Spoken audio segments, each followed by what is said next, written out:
그리고 이 옵티미스트라는 제품, 사실 이 가습기이다 보니까 가습기라는 거 자체를 안 써보신 분들은 한 분도 안 계실 거라는 생각이 들어요. 뭐 회사를 떠나서 제품을 떠나서 한 번쯤은 살아오면서 내가 써보셨을 만한 제품이 바로 가습기인데, 그렇기 때문에 오히려 우리가 이 제품을 이해하는데 조금은 더 허들 없이 쉽게 이해하실 수 있을 거라는 생각이 듭니다. 일단 우리가 이 습도라는 거를 생각을 하셨을 때 그간은 아마 습도라는 건 좀 기분과 많이 연관이 되는 것으로 좀 받아들여지셨을 것 같습니다. 예를 들어서 뭐 여름 같은 경우는 굉장히 습도가 높아, 너무 좀 꿉꿉해. 또는 뭐 가을 겨울은 왜 이렇게 습도가 낮아, 너무 건조한데, 피부 땡기는데, 이런 느낌으로 생각을 하셨을 텐데, 이 습도라는 게 비단 뭐 우리의 일상의 기분에도 많은 영향을 주지만 기분을 넘어서 우리의 건강에까지도 생각보다 많은 영향을 주고 있다라는 것도 이제는 조금 더 관심을 갖고 지켜보셔야 할 것 같습니다. 가습기가 나오기 때문이죠. 그래서 습도 관련 퀴즈를 몇 가지를 준비를 했는데요. 첫 번째입니다. 우리가 잠을 잘 때 수면 시에 내 몸에서 수분이 빠져나간다라는 사실 알고 계셨습니까? 네, 우리 또 정수기를 통해서 많이 알고 계셨을 텐데 답은 몇 번일까요? 2번, 3번 나오는데 답은 2번 맞습니다. 네, 500ml에서 1리터 정도. 생각보다 많이 빠져나가죠. 생각보다 많이 빠져나갑니다. 전 그래서요, 이 수분을, 내가 잠을 잘 때 빠져나가는 이 수분의 양을 보면서 이번 저도 자료를 만들면서 두 가지 생각이 좀 떠오르더라고요. 야, 내가 잠을 잘 때 이 정도로 수분이 생각보다 많이 빠져나간다고? 그럼 내가 아침에 그 다음날 일어나면은 바로 물 한 잔 마셔야겠다. 요 생각이 전 먼저 들었고요. 두 번째는 야, 내가 잠을 자는 동안 이 정도로 지금 내 몸에서 수분이 빠져나가고 있는데 내가 잠을 자는 공간마저 건조하다면 내 몸은 더 건조함을 느낄 수도 있겠구나. 즉, 이 습도 관리가 필요하겠구나라는 생각도 들었습니다.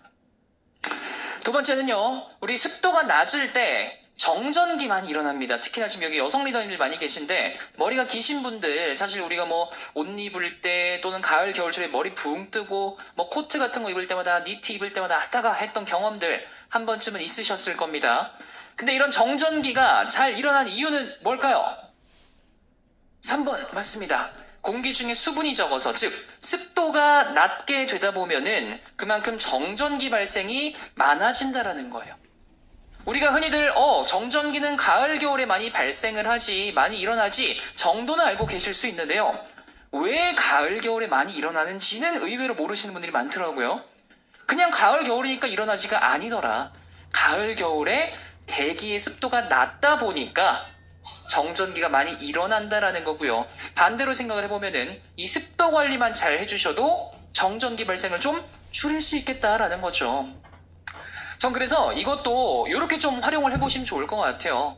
습도 관리만 잘해줘도 정전기 발생 많이 줄일 수 있대요 라고 답을 먼저 말해주는 것보다는 누구님, 저는 이제 막 건조한 계절 다가오다 보면은 그렇게 옷 입을 때마다 정전기가 나가지고 너무 따갑더라고요. 누구님은 어떠세요? 괜찮으세요? 물어보고, 저도 안 그래도 머리가 길었고 맨날 막 헝클어지고 부시시해지더라고요. 그쵸. 이게 왜 그런가 봤더니 습도가 낮으면은 그렇게 정전기가 많이 발생할 수 있다고 하더라고요. 습도 관리만 잘해줘도 이제 겨울철에 아따가 많이 좀 줄일 수 있을 것 같아요. 이런 느낌으로도 우리가 설명을 할 수 있을 것 같습니다. 마지막 3번입니다. 건조한 계절에 낮은 습도 시에 우리 몸에서, 내 몸에서 생길 수 있는 증상은 몇 번일까요? 이건 대충 답이 느낌이 오시죠? 4번 맞습니다.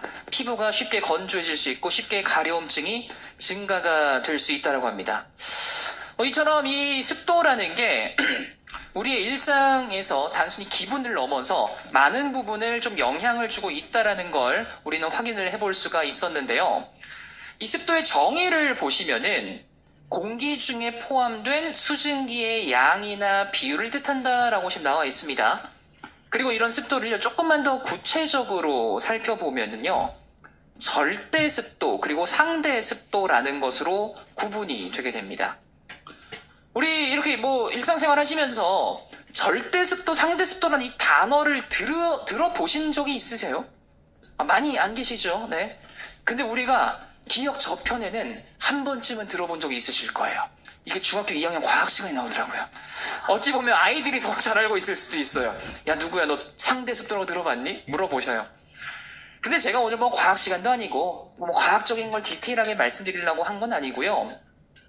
이 절대습도와 상대습도 중에서 리더님들이 요 단어 상대습도라는 요 네 글자를 조금 더 익숙하게 정도만 기억을 해주시면 좋을 것 같아요. 익숙하게라는 게 뭐 정의도 아실 필요도 없어요. 아, 상대습도 들어봤어. 그 정도만 돼도 돼요. 왜 이걸 제가 말씀을 드리냐면은 우리가 그간은 뭐 가습기 제품도 없었기 때문에 뭐 습도 관련 뭐 뉴스가 나오든 뭐 기사가 나오든 또 내가 자료를 볼 일이 있든 크게 관심 가지지는 않으셨을 거예요. 그냥 뭐 습도 뭐 알아서 잘 관리되겠지 느낌이었죠. 하지만 이젠 가습기가 출시가 되기 때문에 아무래도 습도 관련 뉴스가 나오든 자료를 볼 일이 있으시든 한 번쯤 눈이 더 가실 거란 말이에요. 그런 자료를 보실 때마다 아마 상대습도란 단어가 심심치 않게 나올 겁니다. 그래서 요건 좀 익숙하게 보셔라 말씀드렸던 거고요. 여기서 말하는 상대습도 결론적으로 쉽게 말씀드리면은 우리가 그냥 알고 있던 그 습도 있죠. 아, 오늘 뭐 습도가 높네, 습도가 낮네 했던 그 습도, 그게 앞에 괄호치고 상대가 있는 거예요. 아, 상대 습도가 우리가 그냥 일상생활에서 말하는 그 습도를 얘기하는 거구나. 그 정도만 아셔도 된다라는 겁니다. 그래서 이런 습도가 우리의 건강과 어떤 영향을 이렇게 밀접하게 관련이 있는지 논문을 좀 찾아와 봤는데요. 작년 순천향대학교 자료입니다. 한국인 대상으로 한 자료고요. 일단 이 습도와 호흡기 건강과의 연관성이 상당히 밀접하다라고 지금 나와 있습니다. 보시면요. 낮은 실내 상대 습도는 이제 눈에 보이실 거예요. 그냥 낮은 실내 습도를 말을 하는 거예요. 낮은 실내 상대 습도는 감염성 질환, 특히 인플루엔자 및 호흡기 바이러스 전파 증가와 관련이 있더라. 감염성 질환, 감기 말하는 거예요. 바이러스, 뭐 인플루엔자, 독감 바이러스 이런 것들. 지금 실예가 지금 앞에 있잖아요. 벌써 환절기에 바로 그냥 직방으로 맞아버려가지고 마스크 끼고 다니고 있는데 이처럼 습도가 낮아질수록 호흡기 질환 발병률이 쉬워질 수 있다, 커질 수 있다라는 거예요. 더 쉽게 말하면 감기 쉽게 걸릴 수 있어요. 요 얘기하는 거예요. 이걸 우리가 일상생활에서 그간 알고 계셨던 거랑 뭐랑 연관을 지을 수 있냐면요. 봄, 여름, 가을, 겨울 중에 감기는 어느 계절에 제일 많이 걸려요? 일반적으로? 겨울 아닌가요? 저는 왠지 겨울에 감기 많이 걸린다고 생각을 했었는데 그렇다면 겨울철에 왜 감기가 많이 걸릴까요?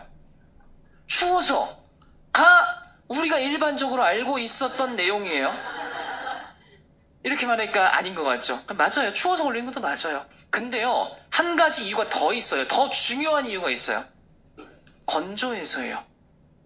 이게 실질적으로 자료를 찾아보셔도요, 이게 추워지다 보면은 몸도 이제 체온이 떨어지기 마련이잖아요. 다른 계절보다. 그럼 이제 혈류량이 좀 감소할 수 있대요. 실제로 그래서 이게 바이러스 노출이 쉬워질 수도 있는데 실질적으로 더 크게 영향을 주는 거는 결국엔 바이러스가 내 몸으로 들어와서 영향을 끼치고 있는 거잖아요. 그럼 이 들어오는 걸 못 막아줬다. 그 이유가, 그 원인이 뭔가 봤더니 그게 건조해서예요. 왜냐면요, 우리 몸은요, 방어막 역할을 해주는 것들이 되게 많습니다. 뭐 가장 바깥으로 우리 일단 피부가 있죠, 피부. 그리고 조금 더 안쪽으로 들어가 보면요, 코 속이나 목에 점막이나 이런 것들이 있어요. 근데 우리가 코 속이나 점막을 떠올리시면요, 뭐가 떠오르셔야 되냐면은 촉촉한 게 떠오르셔야 돼요. 걔네들은 촉촉하게 유지가 돼야 돼요. 그런데 봄, 여름 대비 가을, 겨울은 이 대기 자체가 건조해지다 보니까 그냥 대기만 건조해지는 게 아니라 이게 내 몸에까지 영향을 끼쳐서 내 몸도 함께 쉽게 건조해질 수가 있다는 거예요.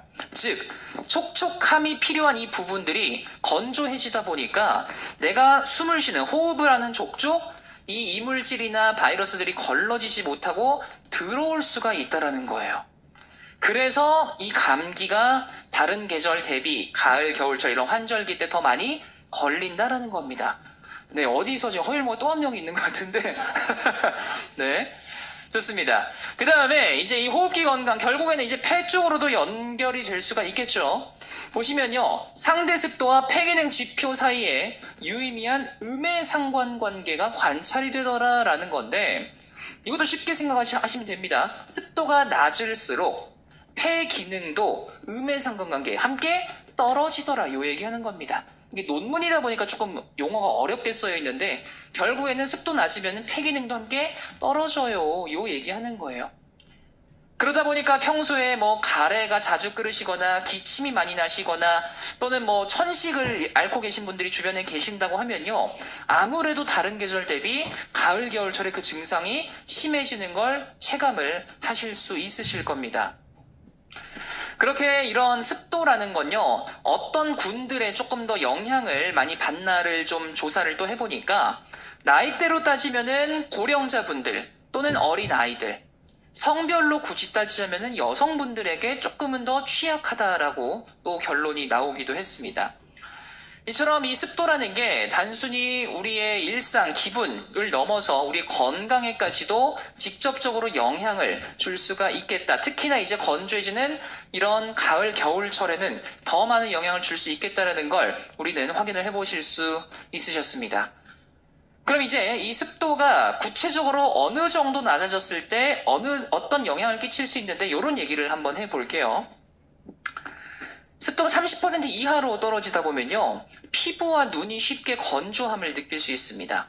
이건 이미 30%라는 이 수치를 모르더라도 우리가 직접적으로 느껴지는, 특히나 여성분들은 남성분들보다는 조금 더 피부에 관리나 신경을 많이 쓰시니까 벌써 내가 피부가 땡겨 하시는 분들 계시거든요.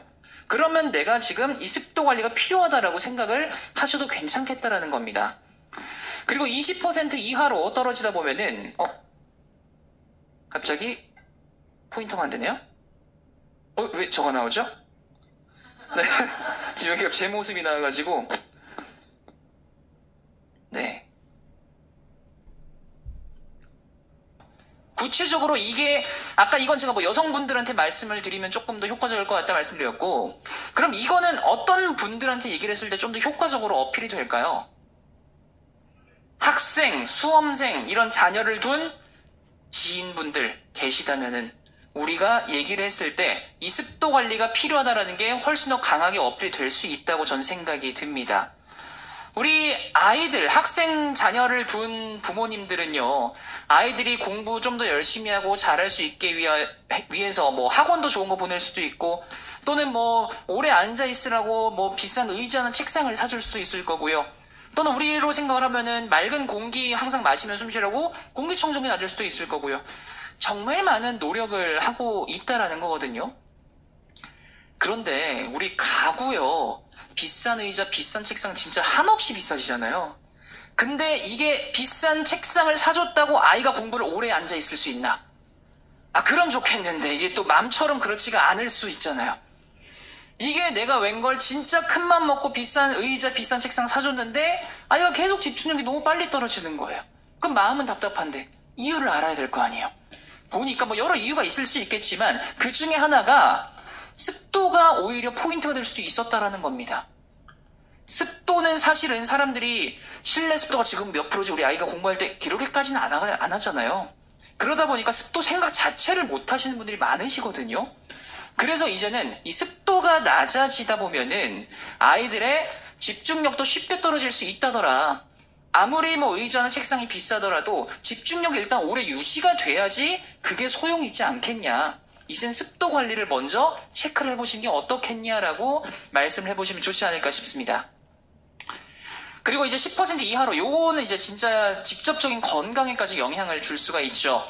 호흡기가 건조해지고 수면의 질까지 떨어질 수가 있다 보니까 이처럼 이 습도라는 건요, 지금 보시면은 너무 낮아도 안 좋고요, 너무 높아도 안 좋고요, 말 그대로 적절하게 유지가 되는 게 제일 베스트입니다.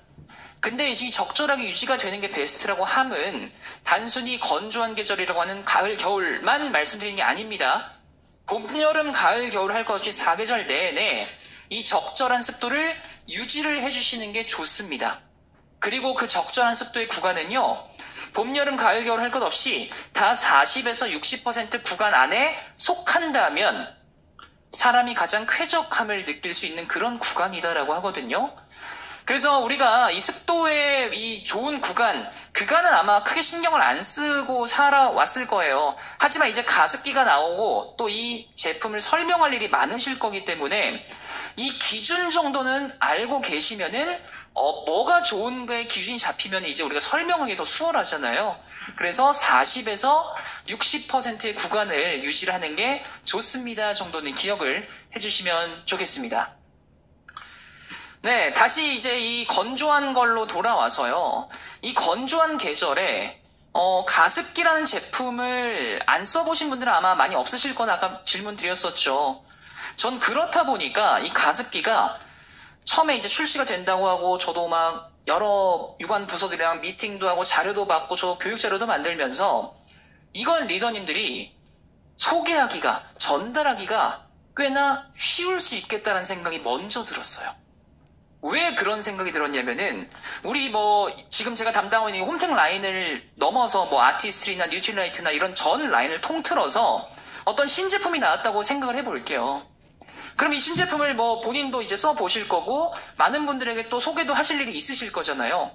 근데 그 소개하는 프로세스가 보통 어떻게 되십니까? 다짜고짜 우리 신제품이 이게 나온대요는 아니잖아요. 이게 왜 필요한지부터 그 필요성부터 아마 설명을 하실 거란 말이에요. 그리고 저는 개인적으로 제품 설명보다도 더 어려운 게 필요성 설명이라고 생각하거든요. 이 필요성 설명만 잘 전달이 돼도요, 그 사람은 내 얘기를 들을 준비가 되고요, 제품 이야기까지는 너무나 스무스하게 이제 이어나갈 수가 있어요. 그만큼 이 제품이 왜 필요한지, 어디에 필요한지, 왜 신경을 써야 되는지 그런 것들을 설명하시는데 이제 우리가 정성과 시간을 투자를 하셔야 되는데, 그런 많은 제품들 대비 이 가습기는요, 필요성을 설명하시는 게 너무 쉬워요. 너무 쉽다는 게 뭐가 반증이 되냐면은 이미 리더님도 아까 대답하셨어요. 가습기를 다 한 번씩 써보셨다고 그랬어요. 우리 주변 지인들도 아마 다 똑같을 거예요. 가습기를 분명히 한 번쯤은 써보셨거나 지금도 쓰고 계신 분도 계실 수 있어요. 필요성이 이미 내가 말하기도 전에 인지가 되어 있다라는 거예요. 알아서 사람들이 지금 가을 겨울이면 가습기 꺼내고 있다라는 거예요. 알아보고 있다라는 거예요. 그리고 또 쉬운 이유 두 번째 뭐냐면요. 제가 정말 많은 가전제품들을 다루고 있지만 이 수많은 가전을 제가 교육을 하면서도 많은 분들이 이제 봤을 거 아니에요? 이 가전제품을 쓰면서도 동시에 걱정을 하는 제품이 가습기가 거의 유일한 것 같아요. 가습기는 사람들이 쓰면서도 이거 관리 잘 안 하면 세균 나온다던데 걱정을 하고 있어요. 그렇게 걱정거리가 많은 가전제품이라서 더 쉬워요.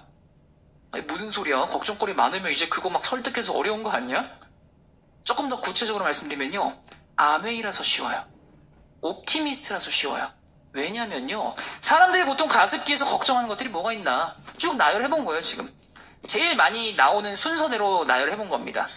뭐니 해도 가습기 하면 어찌 보면 가장 그 키워드로 쫓아다니는 녀석이 바로 세균이잖아요. 그럼 왜 사람들은 가습기를 떠올리면은 세균이란 키워드가 함께 떠오르게 됐을까? 우린 그걸 아셔야 됩니다.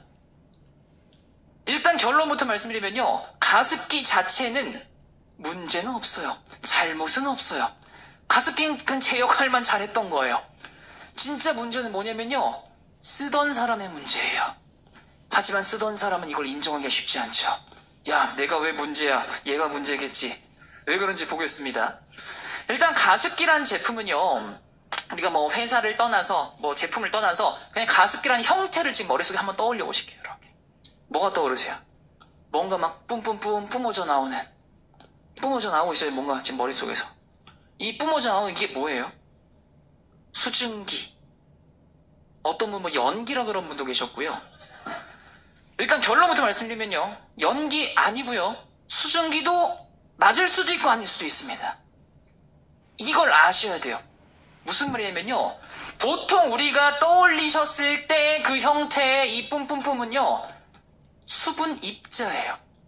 물방울이에요. 더 쉽게 말하면 작은 물방울. 연기처럼 보일 정도로 작은 물방울이에요. 근데요. 인간 세상에서 바라봤을 때는 이게 어찌 보면 연기처럼 보일 정도로 되게 작거든요. 근데 더 재밌는 건요, 사람의 눈에 보인다라는 건요, 뭐랄까요, 한 전 지구적으로 봤을 때는 굉장히 큰 거예요. 사람의 눈에 보일 정도의 크기는. 이 입자 크기가 포인트입니다. 무슨 말이냐? 우리가 흔히 알고 계셨던 그 뿜뿜뿜 뿜어져 나오는 방식은요, 우리 정수기도 여러 정수 방식이 있는 것처럼 가습기도 가습 방식이라는 게 있습니다. 가장 일반적으로 좀 알려져 있는 방식이 초음파 가습 방식이라고 해가지고, 우리가 방금 그 떠올리셨던 뿜뿜뿜 뿜어져 나오는 가습기는 일단 수조에 물이 담겨 있겠죠. 그리고 이 수조에 진동자가 진동을 하면서 초음파 진동을 주면서 미세하게 물방울을 분사를 시키는 그 방식을 초음파 진동 방식, 줄여서 그냥 초음파 방식이라고 흔히들 말을 합니다. 근데 이게 눈에 보일 정도면 꽤나 큰 거라고 말씀드렸잖아요. 여기서 이제 문제가 시작이 될 수가 있어요. 이제 여기서부터는 제가 상황을 가정해 보겠습니다. 어떤 지금 가습기를 쓰고 있는 A라는 사람이 있는데, 이 사람이 너무 이제 귀차니즘이 심한 사람이에요. 가습기를 그냥 구매를 하고 물 채워주고 쓰고는 있는데, 정말 물만 며칠 한 번씩 갈아주고 씻지도 않고 관리도 안 하고 그냥 매번 그냥 틀어놓기만 해요. 그러다 보면은 뭐 회사를 떠나서 제품을 떠나서 물이 계속 고여 있으면요, 당연히 물때가 스멀스멀 낄 거고요. 더 넘어가면 이제 세균 번식까지 될 수가 있다라는 거예요. 근데 세균은요, 우리 눈에 보일까요? 안 보입니다. 세균은 이미 눈에 보이지 않을 정도로 작습니다.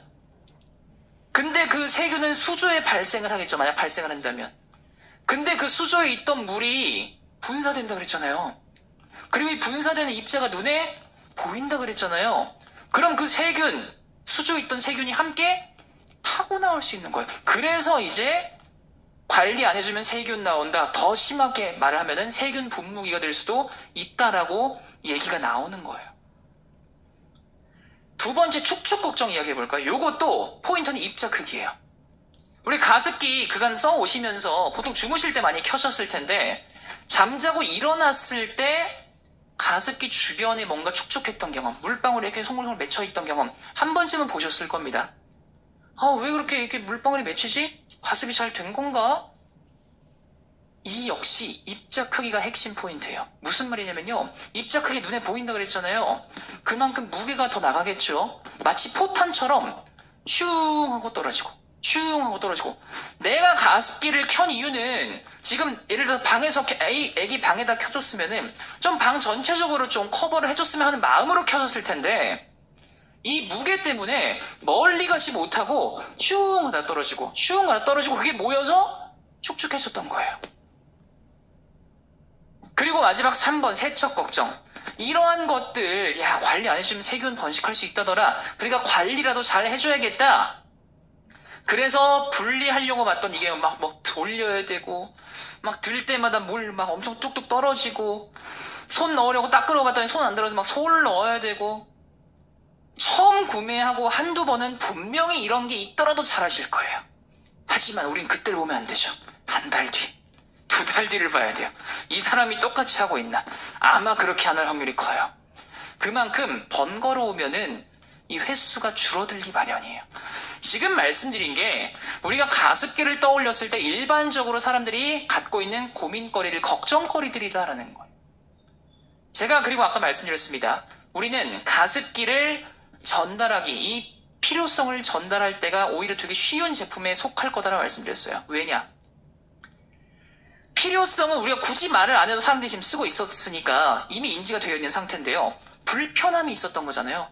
근데 이 불편함이 없다 하면 필요성만 남는 거잖아요. 그 사람한테는. 그럼 이 불편함이 없어진 가습기는요, 필요한 사람한테는 선택을 안 할 이유도 없어진다라는 거예요. 그래서 쉽다라는 거예요. 왜냐? 우리 옵티미스는요, 이 세균 걱정 없이, 축축 걱정 없이, 세척 걱정 없이 쓸 수 있는, 그런 안심할 수 있는 가습기이기 때문입니다. 그렇다면 이 옵티미스가 어떻게 안심을 할 수 있는지 두 가지로 설명을 드리도록 하겠습니다. 요 위쪽 제목만 같이 한번 읽어볼까요? 세균 걱정 없는, 시작! 세균 걱정 없는 듀얼 안심, 옵티미스만의 안심을 더하다. 요 두 가지가 핵심 포인트입니다. 일단 첫 번째, 듀얼 안심 포인트입니다. 듀얼, 두 가지 안심 포인트가 있다는 거고요. 그 중에 첫 번째입니다. 이 첫 번째 안심 포인트는요, 제가 이렇게도 표현할 수 있을 것 같아요. 구조적으로 세균에 대해서 안심할 수 있게 만들었습니다. 이 구조적이라는 단어는 제가 이제 교육을 하면서 조금 더 어떻게 하면 어필을 잘 하실 수 있을까 고민하다가 나온 단어인데요. 이 구조적으로 어떻게 안심할 수 있게 만들었냐면은 일단 포인트는 크기입니다. 아까 제가 크기가 크다 보니까 혹시 세균이 있다 그러면 함께 타고 나올 수 있다 그랬잖아요. 그래서 이 크기를 작게 만들었어요. 그냥 작게 만든 것도 아니고 정말 작게 만들었어요. 얼마나 작냐면은 그 크기가 0.2 나노미터입니다. 이 0.2 나노미터도요, 이 나노미터가 과학적으로 얼마나 작고 이렇게까지 아실 필요 없어요. 일단 나노미터 그럼 작은 것처럼 느껴지시죠? 0.2 소수점까지 하니까 또 더 작은 것 같아요. 그 정도 느낌만 가져가시면 돼요. 뭐랑 비교를 할 거냐면은 얘랑 비교를 할 거라서 그래요. 아까 이미 눈에 보이지 않는다 그랬던 세균의 사이즈가 눈에 안 보일 정도로 작은데 1000나노미터 정도가 돼요. 근데 우리 수분의 입자 사이즈는 0.2나노미터라고 그랬어요. 이미 눈에 안 보일 정도로 작은 세균보다 무려 5000배나 더 작아요. 그래서 좋은 거예요. 왜냐? 여기서도 또 다시 한번 상황을 가정해 보겠습니다. 어떤 분이 이번엔 B라는 사람이 옵티미스를 구매를 했다고 가정을 해볼게요. 근데 이 사람도 귀차니즘이 엄청 심한 사람이에요. 제품 좋은 걸 사셨는데 관리를 너무 안 하시는 거예요. 그러다 보니까 옵티미스 수조에 100번 양보해서 그냥 세균이 발생했다고 가정해 볼게요. 근데 설사 그렇다 하더라도 그 사람은 진짜 운이 좋아요. 왜요? 이 세균이 분출이 안 될 거예요. 왜냐? 구조적으로 세균보다 이 분출되는 물 입자가 더 훨씬 작다 보니까 설사 수조에 세균이 있더라도 타고 올라올 수가 없어요. 그래서 제가 구조적으로 안심할 수 있게 만들었다고 말씀드린 거고요. 이걸 단순히 수치적으로만 비교를 한 게 아니라 이 토출구, 분사구에서 측정까지 다 했습니다. 미생물이 나오나 안 나오나. 아예 안 나온다라고 하는 불검출까지 결과를 받았기 때문에 안심하실 수가 있습니다. 이렇게 구조적으로 안심할 수 있게 우선 첫 번째 만들었고요. 두 번째는 뭐냐면요. 기술적으로도 안심할 수 있게 만들었어요. 우리 이스프링에서도 이미 익숙하게 보셨을 겁니다. 바로 UVC LED 기술. 바이러스와 박테리아를 효과적으로 살균해주는 그런 기술력이었죠. 그 UVC LED 기술력이 옵티미스트에도 적용이 됐습니다. 저한테 혹시 이스프링 강의 들어본 적 있으세요? 들으신 분 계세요? 한 분도 안 계신가요? 제가 이스프링 교육을 할 때마다 이 UVC를 말씀드릴 때 뭘 말씀드리냐면은 UVC 기술력이 적용이 안 된 제품과 적용이 된 제품은 누가 봐도 적용이 된 게 무조건 좋다. 근데 이제 A 회사가, B 회사가, C 회사가 우리도 UVC 있어요. 다 있다고 하면은 그때부터는 단순히 있냐 없냐를만 보시면 안 된다. 뭐가 더 좋은지를 보셔야 된다고 맨날 말씀드리거든요. 결국 이 UVC가 들어있는 이유가 살균을 하기 위해서 들어있는 거잖아요. 살균력이 얼마나 더 좋나를 구분을 하실 수 있어야 된다는 겁니다. 그리고 그 살균력에 영향을 주는 게 바로 이 파장입니다. UVC가 빛이 조사가 되면서 빛이 쬐어지면서 살균이 되는 거죠. 그렇다면 이 빛의 파장이 어느 정도가 되냐에 따라서 살균력은 달라질 수 있다는 건데 누가 보셔도 지금 여기보다 1번보다 2번이 살균력이 더 좋다라는 거는 쉽게 구분하실 수 있으실 거고요. 이 살균력이 가장 좋다라고 말하는 파장이 265나노미터의 파장입니다. 이거는 가습기든 정수기든 아이들 젖병 소독기든 상관없어요. UVC의 파장은 살균력이 가장 좋은 건 265나노미터예요. 어디에 적용이 되든. 그리고 우리 옵티미스트에 적용이 된 UVC LED 파장은 260에서 270나노미터의 구간을 보이기 때문에 가장 살균력이 좋은 그런 파장을 적용을 했다라고 말씀드릴 수가 있다라는 거죠. 그래서요, 어디가 살균이다 보니까요, 일단 UVC 램프는요, 여기 이따가 그 입구 쪽에서 한번 케이스 들어보십시오. 안에 붙어 있을 겁니다. 여기 하나 이렇게 상단 쪽에 두 개가 붙어 있을 거고요. 구동을 시키시면 이제 그게 그 조사가 시작이 되는 겁니다. 그래서 수조, 물통, 그 다음에 필터, 그리고 요 위쪽 보시면 팬이 하나가 있을 거예요. 그렇게 세 가지 부품 모두 99.9% 살균이 된다라고 하는 시험 결과까지 받았기 때문에 이렇게 기술적으로도 세균 번식을 최소화해주기 위해서 저희가 많은 노력을 했다라고 말씀드릴 수가 있겠고요. 그 다음에 흡입된 공기가 이제 토출이 되겠죠. 부유가 되면서 여기서 부유 세균이 없다라는 것도 99% 저감이 된다라는 것 역시 인증을 받았기 때문에 이렇게 기술적으로도 세균을 안심할 수 있게 만들었다라는 겁니다. 조금 더 쉽게 비유를 하자면 이런 것 같아요. 예를 들어서 뭐 자동차를 예로 들면은 자동차 이 차체를 진짜 뭐랄까요, 단단하게 만들었어요. 구조적으로 단단하게 만드는 거죠. 사고에 대비해서. 그 다음에 기술적으로 뭔가 사고가 날아가면 슉 피하거나 멈출 수 있게 만드는 거예요. 그런 구조적, 기술적 그런 것들이 우리 옵티미스트에서는 입자 크기를 정말 작게 만들어서 설사 있다 그래도 못 올라오게 만들었고, 그 다음에 그런 것들도 최소한으로 아예 발생하지 못하게 하기 위해서 기술적으로 계속 쬐어주고 있다는 것. 그렇기 때문에 사람들이 가장 걱정을 하고 있는 이 세균에 대한 포인트를 이렇게 잡을 수 있었다라는 겁니다. 그 다음에 이 얘기를 해봐야 될 것 같습니다. 우리 옵티미스트 이제 실물 보신 분들 처음 드셨던 생각은 아마 요 생각이셨을 것 같아요. 여기 가습기로 하는데 왜 아무것도 안 나와? 네. 그리고 두 번째 생각 이거였을 것 같아요. 야, 이거 아무것도 안 나오면 이거 되는 거 맞아? 우리만 그렇게 생각할까요? 아마 가습기 우리 걸 처음 보신 분들은 비슷한 생각 많이 하실 거예요. 근데요, 그럼 이제 우리는 질문이 들어오겠죠. 내가 그간 알고 있었던 가습기는 뭔가 막 뿜뿜뿜 뿜어져 나와가지고 되게 되는 것처럼 좀 보이기도 했는데, 이거는 좀 효과가 있는 거 맞을까요? 그럼 이제 우리는 대답을 하시면 됩니다. 예, 맞아요. 안 보여서요, 더 좋은 거예요. 이렇게 말씀하시면 돼요. 되게 간단합니다. 그냥 뭐 있어 보이려고 하는 말이 아니라 진짜 안 보여서 더 좋은 거예요. 무슨 말이냐면요, 답을 이미 아까 제가 앞서서 말씀드렸습니다. 입자 크기가 보이니까 사람들이 걱정하는 그 거리들이 다 생긴 거잖아요. 입자가 크니까 세균이 혹시 발생하면 타고 나올 수 있게 됐고, 입자가 크니까 이게 무게 때문에 멀리 못 가서 주변만 해서 축축해지게 됐잖아요. 그래서 작게 만든 거예요. 그래서 이거를 가습 방식으로 따져보면은 기화식 가습 방식이라고 합니다. 쉽게 생각을 해보면요, 겨울철에 방에 빨래 널어놓은 적 많으시죠? 습도 올라가니까. 그렇죠? 빨래도 마르고. 근데 이 빨래가 마르는 과정이 눈에 보이셨나요? 안 보입니다. 눈에 안 보이는데 분명히 습도는 올라가요. 물이 증발을 하면서 습도가 올라가는 거잖아요. 즉 기화되면서 올라가는 건데, 이 빨래가 마르는 그 원리를 기계적으로 구현을 했다고 보시면 될 것 같아요.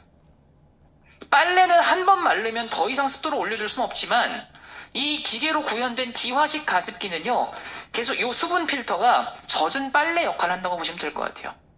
계속적으로 젖어 있으면서 이게 다 마를 때까지 계속 가습이 된다는 거예요.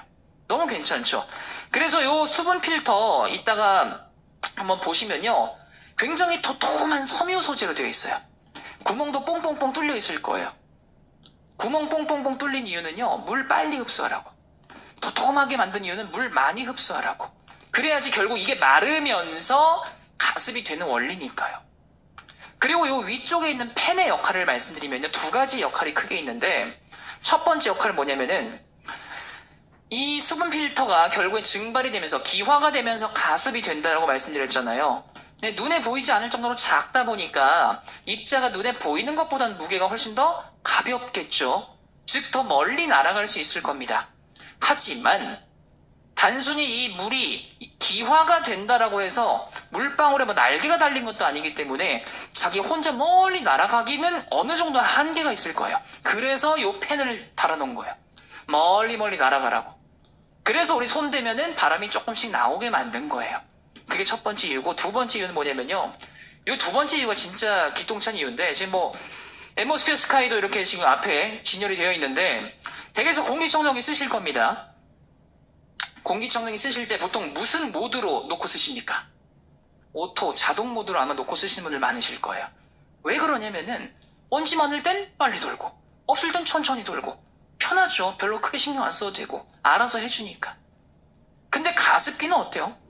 우리가 그간 가습기 쓰면서 강도 조절하실 때 제가 손도 벌써 이러고 있잖아요. 다이얼이 많아요. 좀 건조해? 돌리시면 돼요. 괜찮아? 줄이시면 돼요. 수동 조절이 많아요.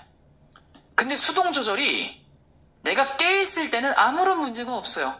건조한 거 같다 싶으면 더 올리면 되고요. 괜찮으면 줄이면 되니까요. 근데 문제가 잘 때가 발생을 해요. 보통 이제 주무시기 전에, 잠들기 전에 내가 뭐 원하는 강도로 이게 맞춰 놓으시겠죠, 분명히?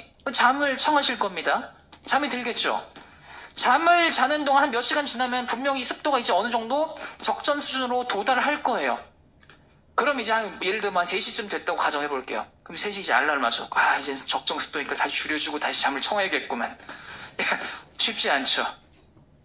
거의 불가능합니다. 그러다 보니까 내가 자기 전에 이 조절해놨던 요 강도로 아마 일어날 때까지 계속 켜져 있을 확률이 대부분이죠.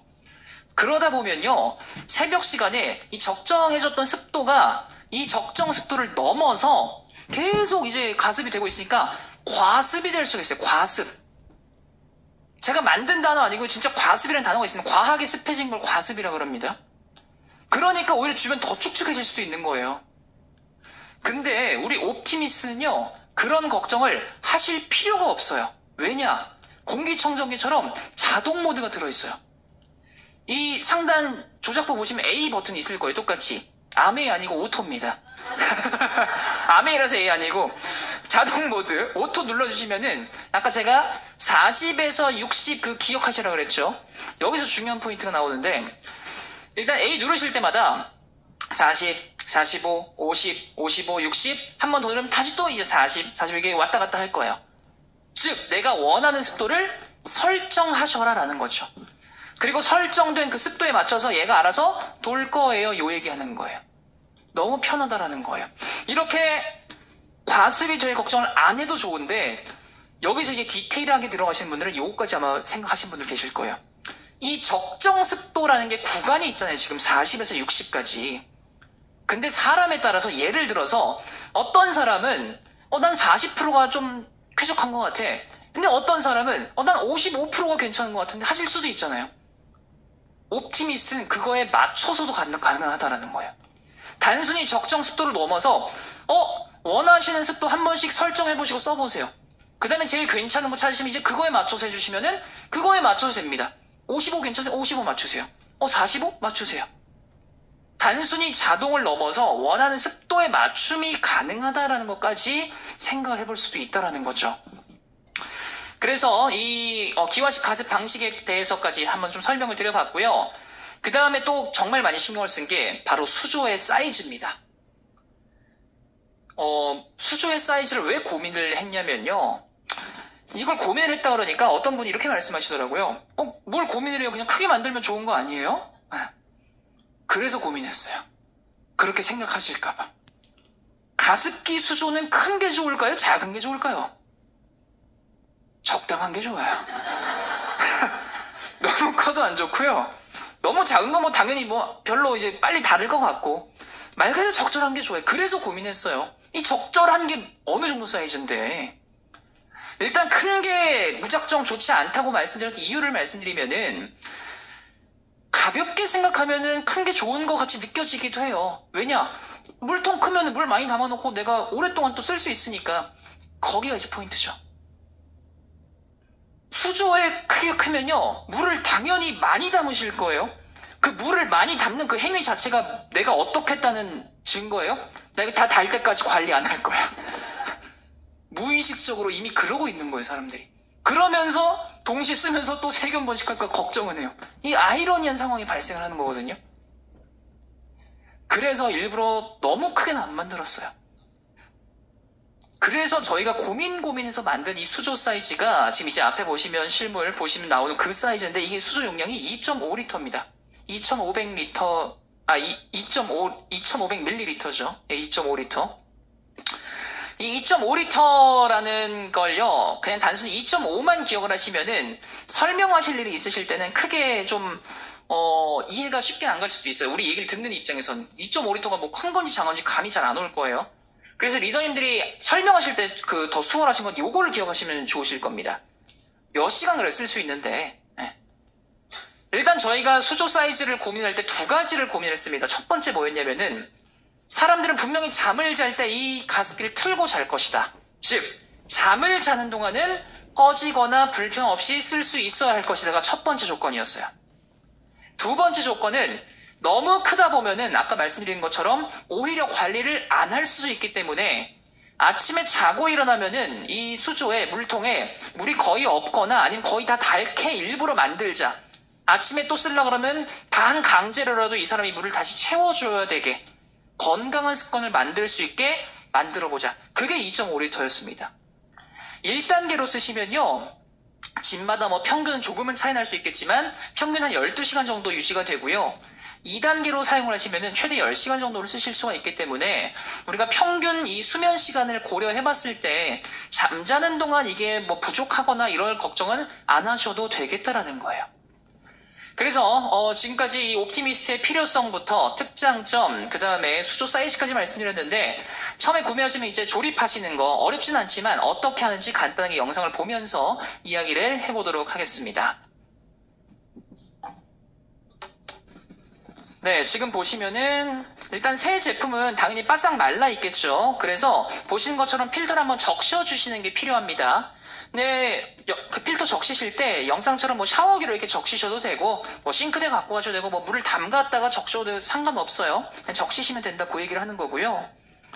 그 다음에 이제 필터를 수조에 넣어 주실 때 이 필터 프레임이 있습니다. 이게 섬유 소재로 되어 있다 보니까 뭐 이게 혼자 놔둔다고 막 무너질 정도로 약하진 않은데 그래도 형태를 더 잡아주기 위해서 프레임을 끼워 주셔야 되는데요. 이걸 굉장히 디테일하게 찍었습니다. 저희가 프레임을 그냥 위로 이렇게 넣어주시면 돼요. 누가 봐도. 근데 잘 넣고 굳이 뒤집어서 넣지 마시고요. 그 다음에 굳이 구겨서 넣지 않으실게요. 그냥 보이는 대로 넣으시면 된다. 그거를 좀 말씀을 드리고 싶었습니다. 야, 이런 사람이 있겠어 하시겠지만 있을 수 있어요. 있을 수 있어요. 그 다음에 요게 또 중요한 포인트 중에 하나인데 우리 처음에 구매하시면은 수조에 물을 담아야지 제품을 쓸 수 있겠죠. 근데 그럼 물을 담을 때 뭐 싱크대로 가져가시든 정수기로 가져가시든 뭐 화장실로 가져가시든 어딘가에 이제 뭐 물 뜨러 가실 거 아닙니까? 내가 가져가서 들 수도 있고 뭐 영상처럼 물을 부어줄 수도 있을 거고 뭐 어떤 방법이든지 상관은 없어요. 근데 수조에 별 생각 없이 물을 먼저 담아 놓으시고요. 필터를 담으시려고 하는 분들도 계실 것 같아요. 그러면은 내가 이제 그 과학 시간에 나왔던 그 유레카 있죠. 부력의 원리를 직접 경험해 보실 수 있다라는 거. 필터를 넣고 물 채워주시기 바랍니다. 그냥 넣으면 물 넘칩니다.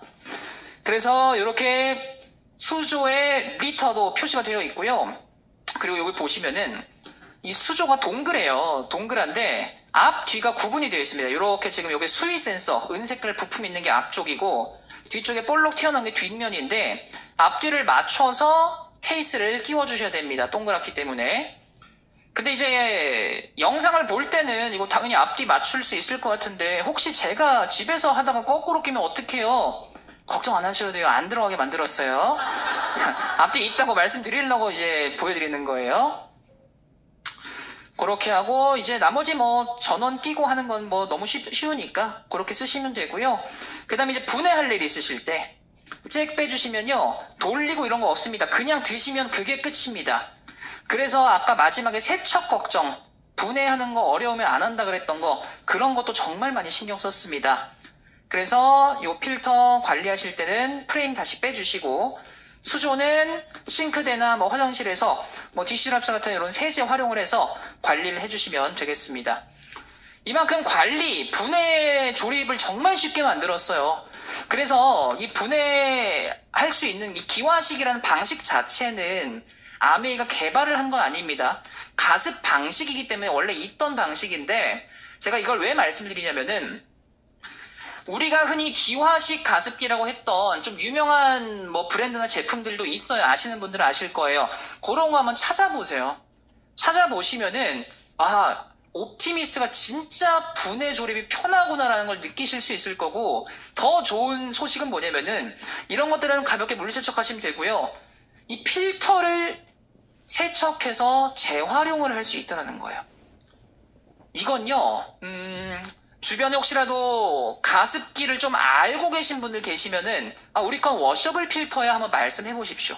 그러면은 그래? 나올 거예요.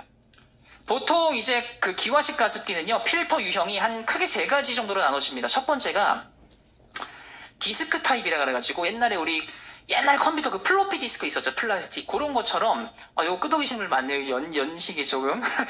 장난입니다. 이런 디스크가 촘촘 들어가 있는 게 있어요. 그게 돌면서 이제 기화가 되면서 가습이 되는 방식인데, 그 방식, 이런 제품의 능력을 떠나서 관리 측면에서 봤을 때, 저는 그 생각이 먼저 들었어요. 야, 이거 언제 다 빼? 언제 다 씻어? 언제 다 껴? 이 생각이 먼저 들었거든요. 그게 20몇 개, 막 30몇 개 이래요. 제 친구가 실제로 그런 타입을 쓰는 친구가 있어요. 그 타입 제품을. 근데 제 친구 이 브랜드가 굉장히 좀 자기가 들어본 브랜드라서 구매를 했었대요. 걔도 애기가 있어갖고 샀던 건데. 근데 사고 나서 진짜 이거 씻을 때마다 너무너무 귀찮대요. 그리고 걔는 다 일일이 뽑는 것도 일인데 그걸 다 식기세척기 다 껴요. 그나마 자기 하나하나 씻기 귀찮다고 다 끼고 끝나면 옷 다 빼요. 그렇게 귀찮대요. 과연 그럼 그 친구는 자기 애가 컸을 때 그 노력을 유지할 수 있을까요? 그거는 나중에 몇 년 뒤에 한번 찾아보겠습니다. 그 다음에 두 번째로 보편적인 방식은 공기청정기처럼 몇 달 쓰고 버리고 새 거 끼우고 이런 방식, 교체 방식이 있어요. 그럼 이것도 이제 관리 측면에서 봤을 때는 딱 드는 생각이 그럼 필터 얼마지? 이 교체 몇 개월에 한번 해야 되지? 이런 생각 들 것 같아요. 그래서 저희는 워셔블로 만들었다는 거예요. 일일이 빼시지 않아도 되고요. 몇 개월마다 교체 안 하셔도 되고요. 관리만, 세척만 잘해주시면요. 반영구적으로 쓰실 수 있습니다. 그러니까 기존에 기화식 쓰셨던 분들은 우와, 만족할 수밖에 없다라는 거예요. 거기다가 제가 지금 관리라고 표현을 했지만서도 이 관리라는 것도 내가 막 세탁을 해야 될 것 같고 막 이런 느낌이 있잖아요.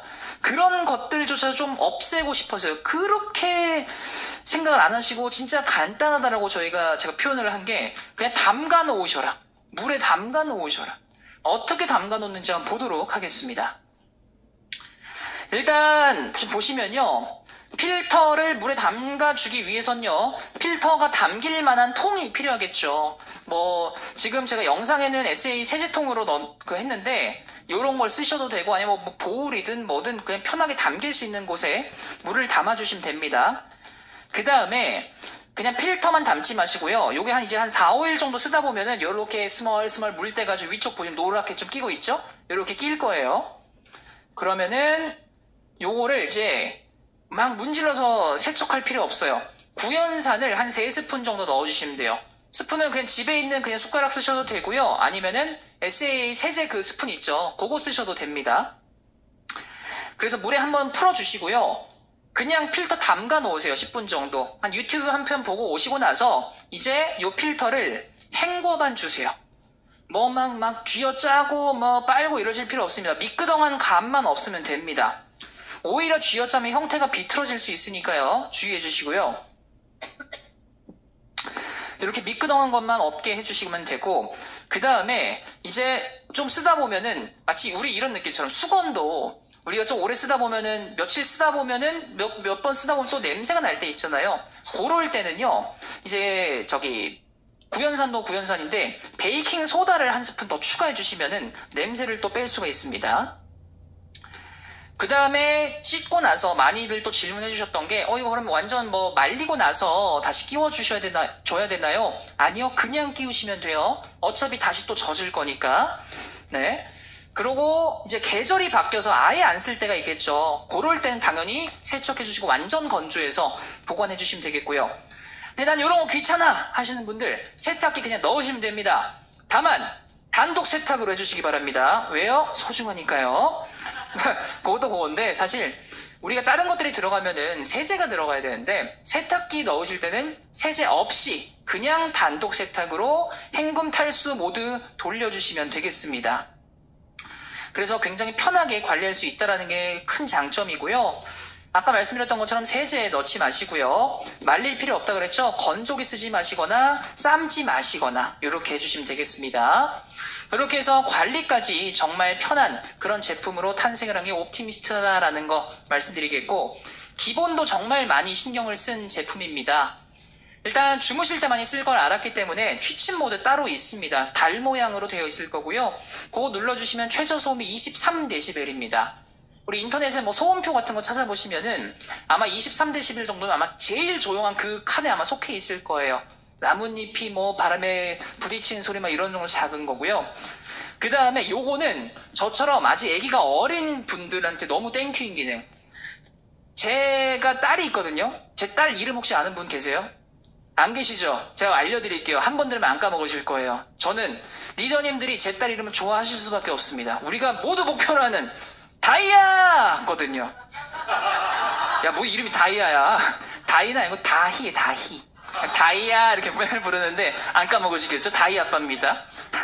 다음 주에 제 생일인데 이제 만 3살 되는 거예요. 얼마나 말쫑알쫑하면서 귀엽겠어요. 근데 요런 띵띵띵 소리 나는 하얀 색깔 예쁜 게 있어요. 당연히 막 눌러보고 아빠 이거 열어도 돼? 안 돼. 알았어, 열게. 뭐 집어넣고 하면 안 되잖아요. 그런데도 팬이 막 돌고 있으면 안 되잖아요. 그래서 혹시라도 이물질이 들어가는 게 인식이 되거나 케이스가 열리는 순간 동작 중이었더라도 바로 그냥 꺼집니다. 이런 안전 기능까지 있다는 거 말씀드리겠고요. 그 다음에 아까 제가 계속 자랑했던 자동 습도 조절 기능. 자동 습도 조절이 기능이 있고, 그리고 자동 기능이 잘 동작하려면요, 센서가 역시나 잘 정확하게 측정을 해야 될 겁니다. 무려 10초에 한 번씩 계속